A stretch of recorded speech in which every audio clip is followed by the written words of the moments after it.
한 주일 동안 무탈하셨습니까? 여러분의 건강지킴이 TV닥터 인사이드 곽동훈입니다.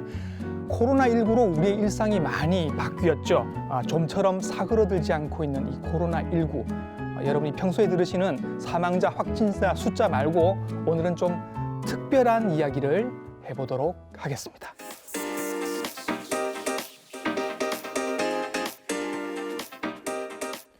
누구는 확진자가 빠르게 늘어나고 있다고 얘기를 하고 누구는 확진자를 빠르게 찾아내고 있다고 얘기를 합니다. 어떤 나라는 한국인의 입국을 막고 어떤 나라는 한국인의 진단 시스템을 칭찬을 하기도 합니다. 코로나19에 관한 특별한 이야기, 오늘은 이 특별한 분을 모시고 한번 들어보도록 하겠습니다.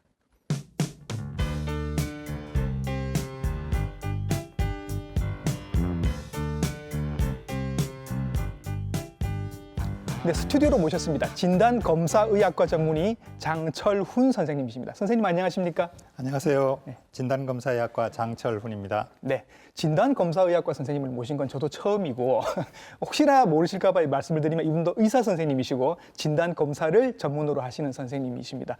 선생님, 일단 궁금한 건 이전에도 사실 패스트도 있었고 스페인 독감도 있었습니다. 근데 최근에는 사스, 메르스 그리고 코로나19에 이르기까지 굉장히 빠른 속도로 텀이 점점 좁아지고 있다는 느낌이 들거든요. 왜 이렇게 많이 자주 발생은 하는 걸까요? 과거에도 사실 신종 감염병이라고 할 만한 게 많이 있었거든요. 예. 그런데 옛날의 감염병들은 사람과 사람과의 접촉으로 인해서 생기는 경우가 많았습니다. 예. 예를 들면 남미 대륙으로 스페인이 침공했을 때 그때 당시에 잉카인들이나 아즈텍족들은 두창이라는 전염병을 처음 만난 거죠. 그때 난민들이 거의 다 죽었다고 얘기를 들은 것 같습니다. 90%까지 죽었다고도 합니다. 예. 그래서 이렇게 사람과 사람 간의 접촉이 적었을 때는 그런 접촉으로 인해서 새로운 감염병이 새로운 집단으로 유입되는 경우가 많았는데 지금 현재는 사람과 사람 간의 새로운 접촉이라는 게 사실 그렇게 많지 않지 않습니까? 이미 사람들 간에는 교통의 발달이라든지 비행기로 다 다니고 있으니까 그렇게 해서 접촉이 충분히 이루어졌고 그래서 지금 생기는 새로운 감염병이라는 것은 대개 인간이 자연과 또 밀림과 접촉하면서 생기는 경우가 많습니다. 예를 들면 우리가 어떤 밀림을 개간할 때 개간하면 거기에 동식물, 서식군 개체들이 변화하기도 하고 또 우리가 거기서 야생동물을 잡아먹고 야생동물을 팔고 이렇게 하면서 그 야생동물에 있던 새로운 병원체가 인간에게 유입이 되는 것입니다. 그래서 지금 2000년대만 하더라도 사스, 신종플루, 메르스 그리고 지금 우리가 겪고 있는 코로나19까지 지금 20년 사이에 4번을 겪고 있고 이게 사실은 우리한테 친숙한 것이고 그 이외에도 많거든요. 지카, 에볼라. 우리는 잘 모르지만 우리나라에 많이 안 들어왔지만 사실은 이것도 2000년대 이후에 생긴 것입니다. 이렇게 2000년대 이후에 신종 감염병이라고 할 만한 것들이 많이 생기고 있는데 새로운 감염병들의 대부분이 동물 유래 감염병들입니다. 그렇죠. 그래서 어떻게 보면 인간이 이 자연을 파괴하고 환경을 파괴하는 데 대해서 자연이 인간에게 일종의 생물학적인 테러를 벌이는 게 아닌가 이런 생각이 들 정도로 자연으로부터 들어오는 동물로부터 들어오는 감염병들이 더 훨씬 짧은 주기로 많아지고 있습니다. 뭔가 인간이 약간 보복을 당하고 있는 것 같은 느낌이 좀 들긴 한데 선생님 그럼 이렇게 한번 여쭤볼게요. 코로나가 지금 이름이 19입니다. 19라는 얘기는 2021도 나온다는 얘기입니까? 충분히 가능성이 있죠. 그래요. 네. 다들 알고 계시듯이 이제 코로나19가 지금 가장 무서운 건 사실은 전파력입니다. 전파력. 이전 병들에 비해서. 제가 알고 있는 게 맞죠, 선생님? 맞습니다. 예. 그 전파력에 영향을 미치는 요인이 몇 가지가 있는데요. 하나는 이제 전문 용어로 R0라고 하는 기초 감염 재생산수라는 게 있습니다. 그것은 이제 감염병이 어떤 집단에 새롭게 들어왔을 때 그 감염병에 걸린 사람이 다른 사람 몇 명에게 전파시킬 수 있는가? 몇 명에게 퍼뜨리느냐? 그게 이제 이 코로나19 초기에는 1.4 내지 2.5 정도로 우리가 생각을 하고 있었는데 그 후에 그 수치가 점점 높아지고 있습니다. 우리나라는 한 7, 그리고 대남병원 같은 좀 특수한 경우는 12까지라고도 생각을 하고 있고요. 그 말은 한 사람이 12명 이상까지 이렇게 감염병을 전파시킬 수 있다. 즉 환자가 기하급수적으로 늘어날 수 있다 이런 뜻인 거죠. 그렇죠. 제일 무서운 건 선생님, 증상이 없는데도 이게 지금 퍼진다는 얘기가 있습니다. 그렇죠. 이것도 확인이 된 겁니까? 그렇죠. 이제 감염병의 전파에 영향을 미치는 요인 중에 하나가 무증상 감염자의 전파 되겠습니다. 그렇죠. 내가 감염자인지도 모르고 퍼뜨리게 되니까요. 그렇죠. 그렇죠. 지금 이 코로나19 같은 경우는 증상이 나타나기 하루 전부터 네. 5일이나 6일 정도까지가 네. 바이러스 배출량이 가장 많다고 하거든요. 그 예. 말은 내가 그 코로나19에 걸렸는지 모르는 상태에서 다른 사람에게 전파시킬 수 있기 때문에 예. 이거는 근본적으로 방역 대책에 어떤 구멍을 만들어내는 것이죠. 예. 방역 대책이라는 것이 증상이 있는 사람, 의심되는 사람들을 이렇게 어떻게 철저하게 관리함으로써 더 이상 전파가 안 되도록 하는 것인데 네. 초기 때는 네. 중국하고의 연관성이라든지 네. 또 확진자와의 접촉이라든지 그런 어떤 역학적인 연관성이 있는 사람들이 열이 난다든지 하면 혹은 열이 안 나더라도 확진자와 어떤 역학적인 연관성이 있으면 네. 그 사람들을 관리할 수가 있었는데 네. 지금처럼 역학적인 연관성이 없이도 환자가 많이 네. 발생하는 그런 상황이 되면 예. 증상이 없을 때 그렇죠. 전파할 수 있다. 이거는 방역에 구멍이 생길 수밖에 없는 겁니다. 그렇죠. 이거는 뭐 누가 걸렸는지 확인이 안 되는 거니까. 그렇죠. 그래서 이제 어떻게 전염이 되느냐, 감염이 되느냐 보면 일단은 비말 감염이랑 접촉 감염 우리가 생각을 했었는데 네. 그래서 이제 다 우리가 준비를 하고 있었습니다만 최근에는 중국에서 뭐 공기로도 감염이 되는 것 같다 이런 얘기가 나옵니다. 네. 확인된 건가요, 선생님? 예, 기본적으로는 이 코로나19 감염, 코로나 바이러스 감염증이 비말 감염이라고 생각을 하고 있고요. 예. 아주 특수한 경우에 공기 감염을 의심할 만한 상황이 있는 것 같긴 합니다. 옛날에 네. 사스 때 네. 이 에어로졸, 소위 예. 에어로졸이 많이 생길 수 있는 그런 상황에서 특정한 한 사람이 네. 환기구를 통해서 아파트 퍼뜨린 전체를 예, 뭐 퍼뜨렸다 뭐 예. 이런 얘기가 있었죠. 예, 그런 상황에서 이제 공기 감염의 가능성도 있다 이렇게 얘기를 하고 있는데 네. 지금 같은 코로나19도 특별한 경우에는 공기 감염으로 전파될 수도 있는 것이 아닌가 네. 하고 주장을 하긴 하는데요. 네. 세계보건기구라든지 이런 그 전문가들의 그 종합된 조사 결과를 보면 네. 공기 감염의 뚜렷한 증거는 없는 것 같고 예. 비말 감염이 대부분이다 예. 그렇게 파악을 하고 있습니다. 그렇죠. 아직 공기 감염은 아닌 것 같다라고 보고 있는데 네. 우리가 알고 있는 대표적인 공기 감염이 가능한 질환이 결핵 같은 겁니다. 뭐 결핵이나 홍역 같은 거죠. 그렇죠. 그래서 그런지 우리나라에는 아직도 OECD 국가 중에서 결핵 환자가 제일 많지요. 이것은 지금 어떻게 보십니까? 워낙 그 결핵 환자의 풀이 많았었기 때문에 이전에 그렇습니다. 워낙 많았었기 예. 때문에 예. 그리고 결핵 환자는 기본적으로 결핵에 걸리더라도 네. 낫고 나면 예. 그 균을 자기 몸속에 가지고 가지고, 있죠, 있습니다. 네, 그래서 네. 나이가 들면 면역력이 떨어진다든지 하면 재활성화돼서 예. 옛날에 치료를 다 받던 사람도 예. 결핵에 외부에서 들어오는 게 아니고 네. 자기 몸에 본래 있던 균들이 재활성화해서 병에 걸리는 수도 있기 때문에 예. 사실은 우리나라 이제 질병관리본부라든지 보건당국이 네. 결핵에 관해서 굉장히 잘 관리하고 있으면서 결핵 그 환자의 숫자가 상당히 큰 폭으로 줄어들고 있는데요. 네. 원래 워낙 그 환자들이 많았기 때문에 나이 들어서 이제 그 결핵균을 갖고 있는 분들이 다 돌아가시고 나서 몇십 년이 지나고 나서야 예. 사실은 우리나라의 결핵 근절이라고 할 만한 상황이 올 수 있습니다. 네.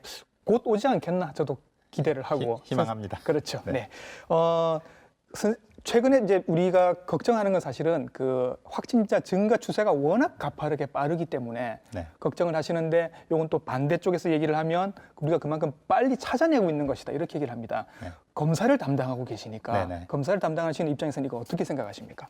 예, 두 분이 다 맞는 말씀이고요. 네. 그러니까 확진자가 빠르게 증가하고 있는 것이 환자 풀이 많기 때문에 증가하는 것이기도 하고 네. 가는 채로 거르고 있기 때문에 이제 가능성 있는 모든 환자들을 조사를 다 해서 예. 모든 환자들을 다 이제 찾아내고 있다는 뜻이기도 한데요. 예. 미국 같은 경우는 지금 100명 남짓한 확진자가 발생했거든요. 네. 그런데 사망이 오늘 7명이라고 돼 있더라고요. 예. 그 말은 이제 사망률이 한 6% 내지 7% 정도 된다는 얘기인데 그렇죠. 계산해 보면 엄청나게 높은 숫자입니까? 우리에 비해서는 그렇죠. 네. 아마 미국도 그 정도의 사망률을 우리하고 비슷한 정도의 사망률을 보일 거라고 생각을 하는데 예. 그 말은 이제 분모가 워낙 이제 적게 잡혔다. 네. 실제로는 한 뭐 1,000명 이상의 환자가 사실은 숨어 있을 것이다. 예. 그런 생각이 들고요. 예. 우리나라는 이제 검사 시스템이 워낙 이렇게 잘 갖추어져 있습니다. 그러니까 우리가 미국에 비해서 혹은 일본에 비해서 굉장히 검사를 많이 할 수 있었던 어떤 특별한 조건이 있었겠죠. 옛날에 메르스 때 있었지 않습니까? 예. 그때 이제 환자를 빨리 진단하고 진단된 환자들은 뭐 그다음 조치를 취해야 되는데 예. 검사할 수 있는 방법이 없었어요. 예. 연구용으로 검사할 수 있는 건 있었지만 그거를 일반 병원에 영구용 검사를 풀어서 검사를 하게 할 수는 없거든요. 예. 그래서 메르스 사태가 지나고 나서 긴급 사용 승인 제도라는 걸 만들었습니다. 예. 본래 이제 특정한 검사 키트가 병원에서 사용할 수 있는 상황까지 되려면 여러 가지 임상 시험을 거치고 그 네. 안전성과 정확성을 담보해야 되거든요. 네. 그래서 이제 긴급한 경우에는 그런 요건을 약간 완화해서 빨리 쓸 수 있게 한다 네. 하는 조건을 만들어서 이제 긴급 사용 제도라는 걸 만들었는데 그렇다고 해도 긴급 사용이라고 그냥 아무나 쓸 수 있게 그러면 안 되죠. 그렇진 예, 않습니다. 예, 이번에 이제 처음에 4개 회사가 4개 회사가 만들었다고 하고 예. 이제 쓰게 해달라고 요청을 했지 않습니까? 예. 그중에 1개만 통과가 됐고요. 총 이렇게 3차례에 걸쳐서 긴급 사용 승인 허가를 예. 냈는데 12개 회사가 들어와서 그중에 이제 4개를 지금까지 4개를 쓸 수 있는 상황을 만들어 놨습니다. 예. 근데 이제 그거는 시약을 만들었다는 뜻이고 예. 시약을 만들었다고 해도 누군가 써야 될 거 아닙니까? 그렇죠. 사실 그런 시약을 이렇게 일선 병원에서 쓸 수 있는 병원들이 그렇게 많지 않습니다. 그렇겠죠.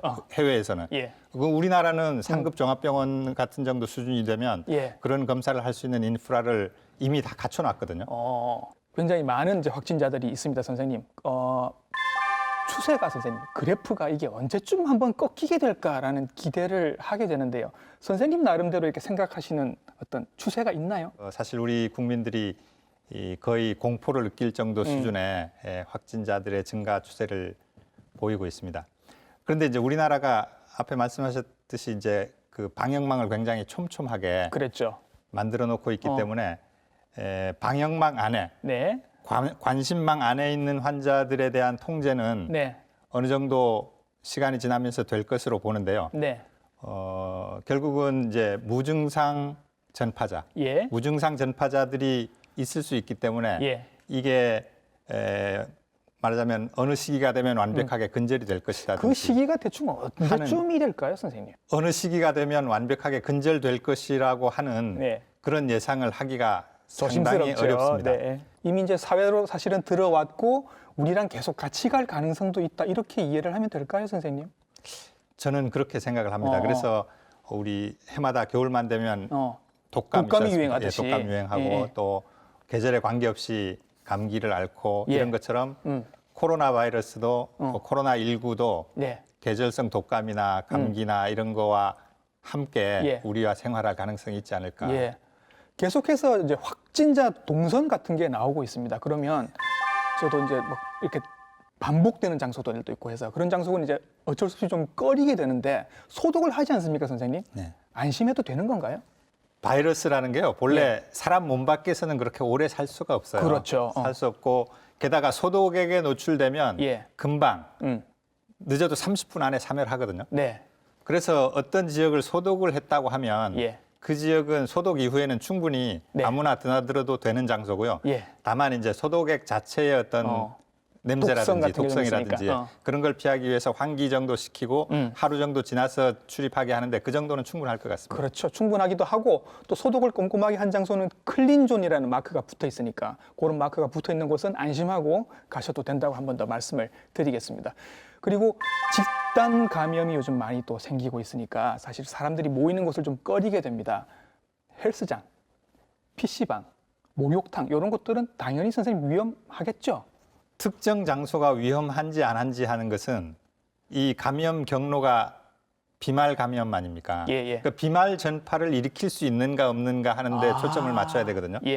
그래서 가령 뭐 사람들이 많이 모이는 장소, 밀접 접촉이 이루어지는 장소는 당연히 위험하겠고 그것도 단둘이 이렇게 접촉하는 것보다 여러 사람이 접촉하면 훨씬 더 위험할 수 있고요. 게다가 이게 접촉 감염 가능성도 있기 때문에 같은 표면을 여러 사람이 만지고 쓰고 하는 것, 예를 들면 엘리베이터 버튼을 누른다든지 이런 식으로 그렇게 같은 표면을 공유하는 확률이 높을수록 더 위험하다고 할 수 있겠습니다. 뭐 특정 장소라기보다는 그런 상황이 일어나는 곳이면 다 위험하다. 자, 최근에 본 뉴스에는 개, 강아지에게도 옮았다라는 얘기가 있었습니다. 이게 선생님 확인이 된 겁니까? 홍콩에서 애완동물에서 코나 입이나 항문에서 이제 바이러스가 발견됐다는 것 때문에 세계보건기구가 조사를 하고 했던 것 같은데요.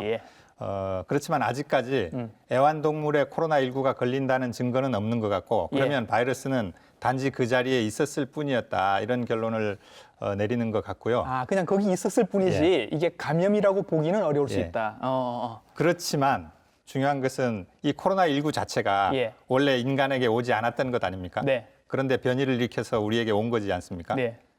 그만큼 바이러스는 계속 변이하기 때문에 현재 그렇다는 것과 앞으로도 그렇다는 것과는 다른 문제입니다. 아, 언제 또 갈지도 모르겠다. 그렇습니다. 하나 더 여쭙겠습니다, 선생님. 요즘 제일 조심하셔야 되는 분들이 사실은 기저질환 있으신 분들, 그 다음이 산모들입니다, 산모들. 그래서 만약에 산모가 걸리게 되면 태아로 바로 가지 않을까라는 걱정을 합니다. 혹시 여기에 대한 조사도 있습니까? 사실 우리가 코로나19에 대해서 아는 게 많지 않거든요. 예. 임신에 대해서도 마찬가지입니다. 임신하면 어떤 영향을 줄지 잘 모르나.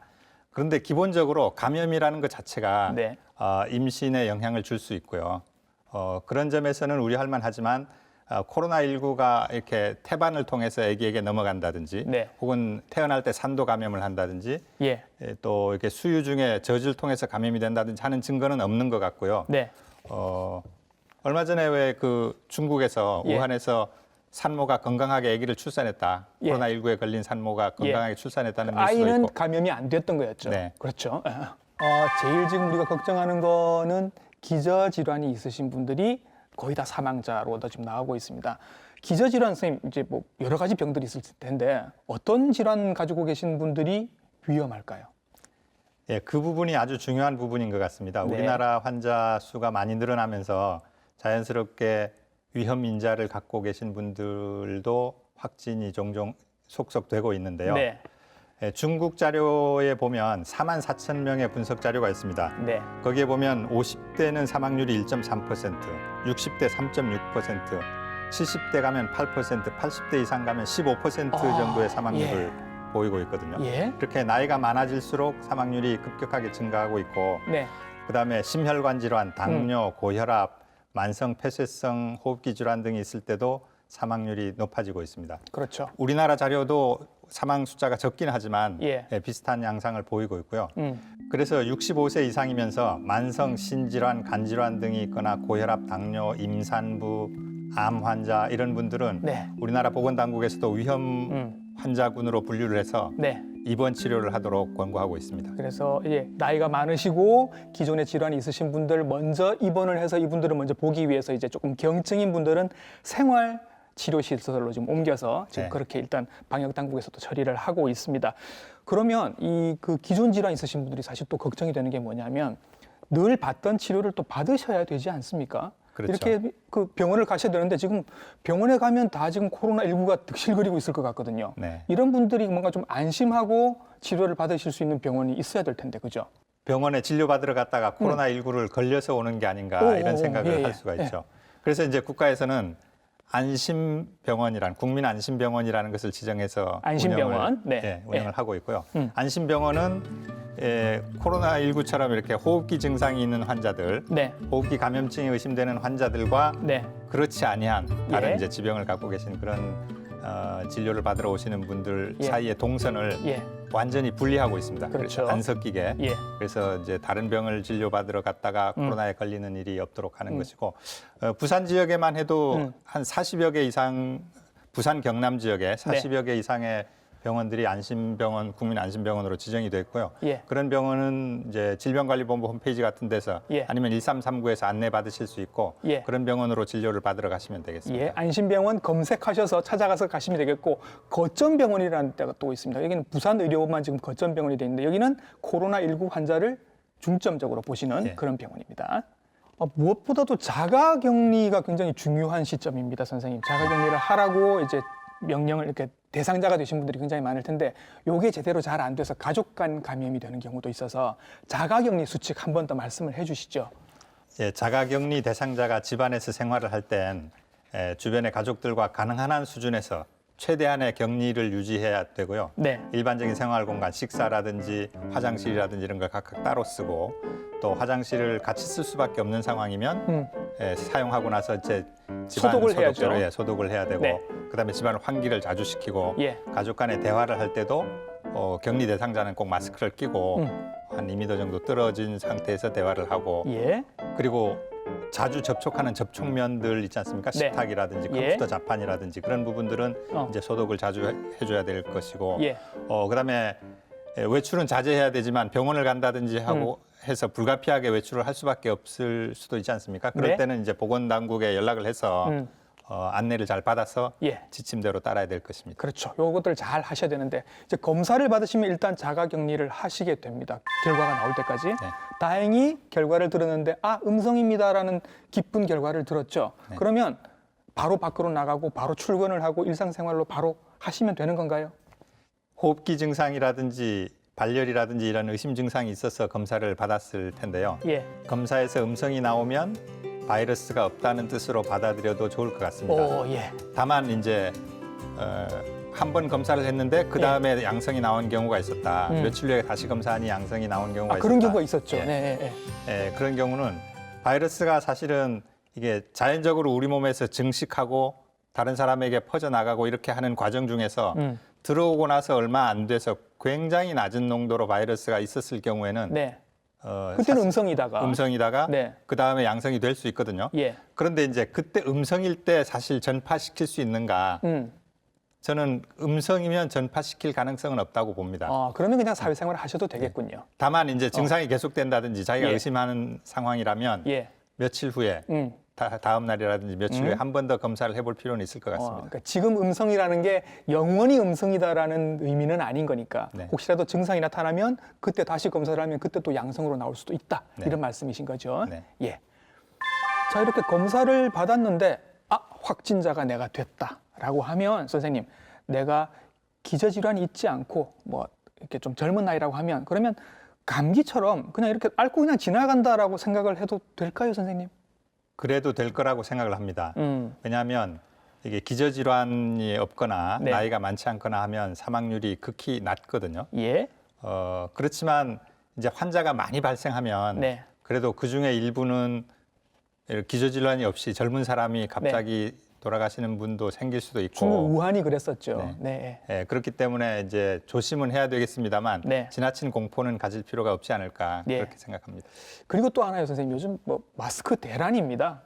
저도 구하기 힘듭니다, 선생님. 그래서 마스크를 이제 재사용을 하자라는 얘기가 나왔는데 이런저런 얘기들이 굉장히 많았습니다, 선생님. 그래서 나오신 김에 한번 정리를 해주시면 좋을 것 같아요. 마스크 재사용 어떻게 하면 좋을지.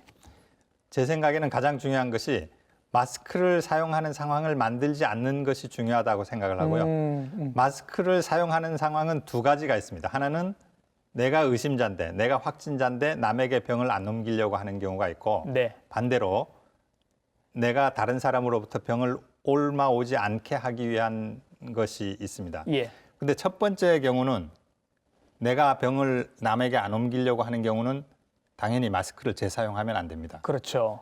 그러나 반대로 내가 방어하기 위한 목적 같으면 밀접 접촉의 상황에서 마스크를 끼는 게 중요합니다. 예. 그런데 밀접 접촉의 상황이라는 게 이제 가까이서 얘기를 한다든지 예. 그런 거지 않습니까? 근데 야외에서 이제 내가 길거리를 걸어간다든지 네. 공원에서 이렇게 뭐 그냥 계신다든지. 예. 그죠? 그거는 결국은 내가 저 멀리 있는 사람과 접촉할 일이 없는데 네. 마스크로 차단할 필요가 없는가? 예. 필요가 있는가? 사실 그때는 마스크를 쓸 필요가 없는 거죠. 그렇죠. 근데 이제 굳이 마스크를 쓰셔야 되는 상황들이 이제 생길 텐데 그러면 지금 마스크가 부족하단 말입니다. 요거 재활용하는 거 어떻게 생각하십니까? 그건 상식적인 관점에서 생각할 필요가 있는데요. 예. 예를 들어서 기본적으로 일회용은 일회용이지만 네. 그러나 이제 내가 사용한 시간이 길지 않고 외형도 잘 유지돼 있고 예. 겉보기에 오염도 없고 예. 그런 경우라면 몇 번 정도 더 사용할 수 있다고 생각을 하고요. 예. 다만 이제 사용하고 그다음 사용할 때 사이에 햇빛에 걸어서 이렇게 말려둔다든지 네. 통풍이 잘 되는 곳에 걸어둔다든지 하면 충분할 것 같고 예. 손 소독제 지금 다들 잘 쓰고 계시고 손도 잘 씻고 계신데 옷이 조금 걱정일 분들이 있습니다. 이게 내가 다녀왔는데 그럼 옷도 소독을 해야 되나? 옷에도 소독제를 좀 뿌릴까 이런 생각을 하시거든요. 요거는 선생님 어떻습니까? 근데 사실 바이러스라는 게요. 예. 몸 밖에 나와서 오래 못 살잖아요. 그럼 옷에도 마찬가지겠네요. 옷에도 마찬가지죠. 어. 그래서 옷에 예를 들면 눈에 보이는 오염물이 있으면 당연히 그건 세탁을 하지 않겠습니까? 네네. 근데 그렇지도 않고 자연스럽게 외출을 하고 들어온 상황에서 예. 옷을 특별한 처치를 해서 보관을 해야 되나 그렇게는 생각하지 않고요.